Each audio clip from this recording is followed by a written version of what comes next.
Hello every one needs awareness. நண்பர்களே, சிறை கைதிகள் ஓட் போட முடியுமா? நம்ம எல்லோருக்கும் ஓட்டிங் ரைட்ஸ் இருக்கு. ஆனால் அது கான்ஸ்டியூஷனல் ஃபண்டமெண்டல் ரைட்ஸ் கிடையாது. It is a statutory rights.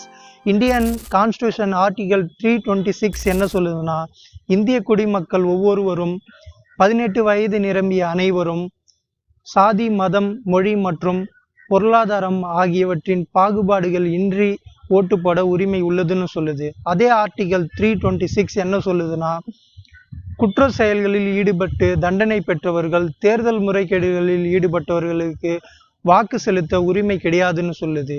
இந்திய தேர்தலை ரெகுலேட் செய்யக்கூடிய சட்டங்கள் என்னன்னு பார்ப்போம். Conduct of election rule 1961, people representation of act 1951 under section 62 subclass 5, any person jail or police custody cannot vote. Under trial prisoner, convicted prisoner, police கஸ்டடியில் இருக்கிறவங்க vote போட முடியாது. In case you are on bail, parole, preventive டிடென்ஷனில் நீங்கள் இருக்கும் பட்சத்தில் உங்களுக்கு vote போட உரிமை உள்ளது.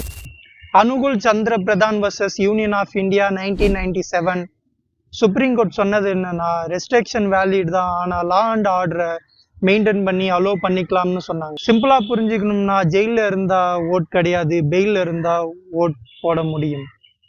இன்னும் ஒரு விஷயத்த தெரிஞ்சுக்குங்க.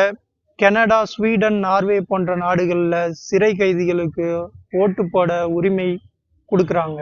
ஆஸ்திரேலியா மாதிரியான நாடுகளில் 3 ஆண்டுக்கு குறைவான சிறை தண்டனை பெற்ற கைதிகளுக்கு ஓட்டு போட வாய்ப்பு அளிக்கிறாங்க.